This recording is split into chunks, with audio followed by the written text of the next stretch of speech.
بسم اللہ الرحمن الرحیم۔ یا علی مدد، مومنین کرام، علماء کرام اور ذاکرین اعظام کی نصیحت آموز ویڈیوز دیکھنے کے لیے ہماری چینل کو سبسکرائب کریں۔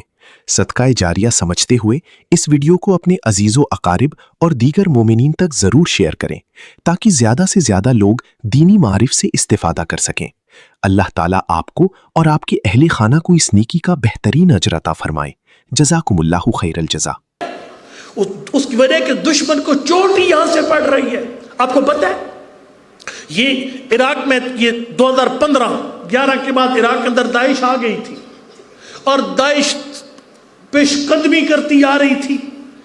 سامرہ محاصرے میں آ چکا تھا اور بغداد سے 5 کلومیٹر کے فاصلے تک داعش آ چکی تھی۔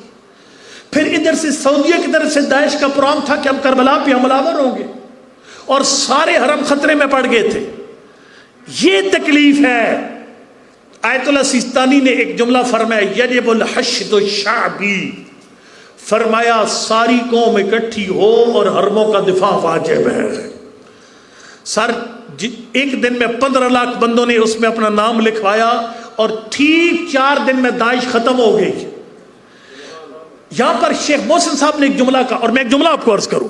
میں 2015 میں جب 40 پہ ہم گئے تھے نا، تازہ داعش کو مار پڑی تھی عراق سے، کربلا سے لے کر نجف سے سامرہ اور قازمین تک جگہ جگہ شہیدوں کی تصویریں لگی ہوئی تھیں اور نیچے ایک عربی کا جملہ لکھا ہوا تھا، ان الدماء شہدائنا مہدت لنا الزیارہ، کہا تمہارے لیے زیارتے کھولتے کھولتے کئی ماؤں کی جھولیاں اجڑ گئی ہیں۔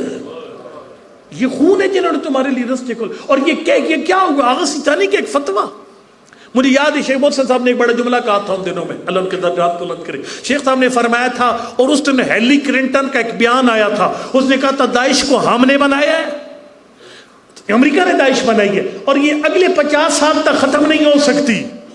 آغا سیستانی کے فتوے کے بعد 4 دن میں ختم ہو گئی۔ شیخ صاحب بہت بڑے خطیب تھے۔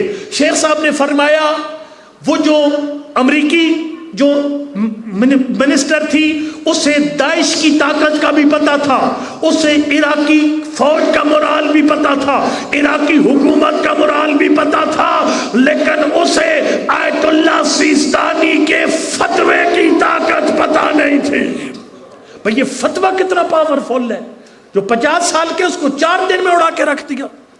ابھی خود اس وقت دیکھیے زمانے حاضر میں اس وقت یہی مرجعیت ہے جو آپ کی عزت کو 7ویں آسمان پہ لے گئی ہے۔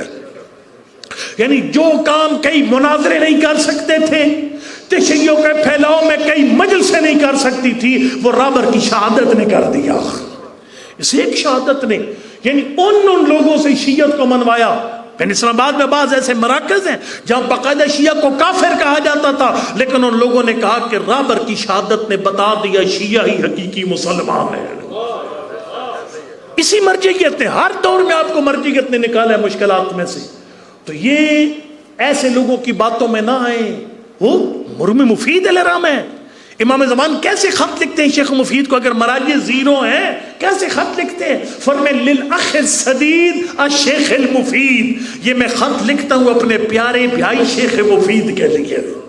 اور شیخ مفید کی وفات پر امام زمان نے پیغام دیا تھا باقاعدہ، یوم علی آل رسول عظیم، آج آل پیغمبر کے گھر بہت بڑی مصیبت کا دن ہے۔ یہ میں ایک جملہ آخر میں عرض کروں اور میں مذہب کی چند سطریں کہوں۔ اس واقعے کے سارے راوی مراجع ہیں، 1 to all سب مراجع ہیں۔ اور واقعہ یہ ہے، یہ کسی علاقے کے ایک طالب علم تھا اور وہ نجف پڑھنے کے لیے گیا، پڑھتا کوئی نہیں تھا، کھاتا پیتا تو سوتا تھا اور بس۔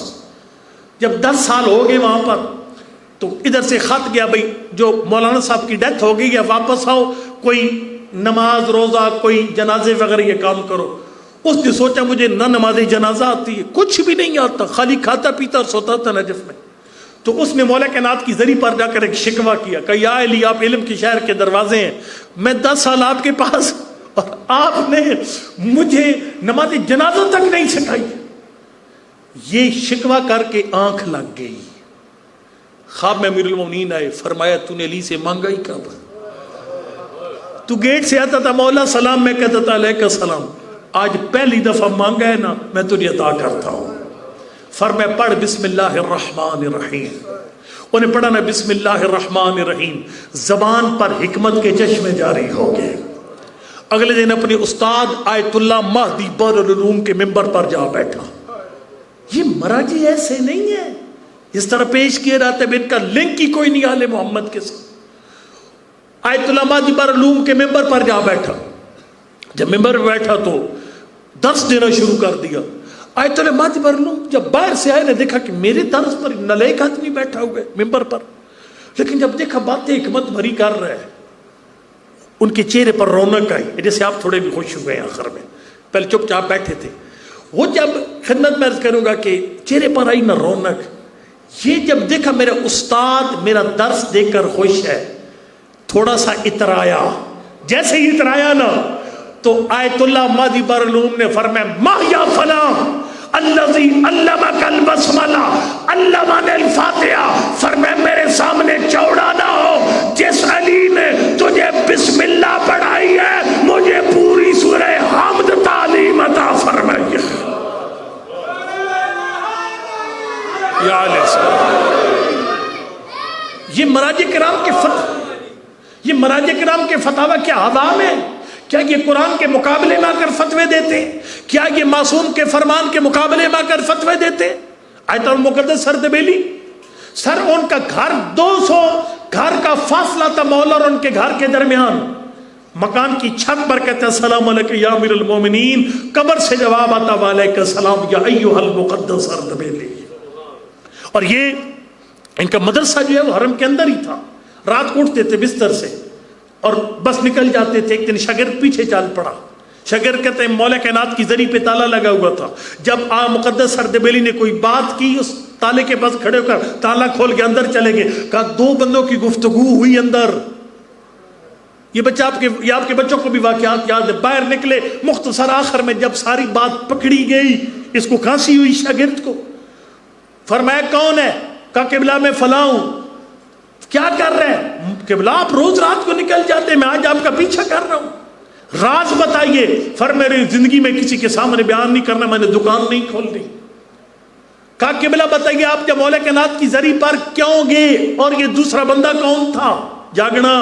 فرمایا میں جب بھی فتویٰ دینے لگتا ہوں کسی آیت یا حدیث کو سمجھنے میں پھنس جاتا ہوں, میں تو روز مولا کائنات کی زری پہ جاتا ہوں.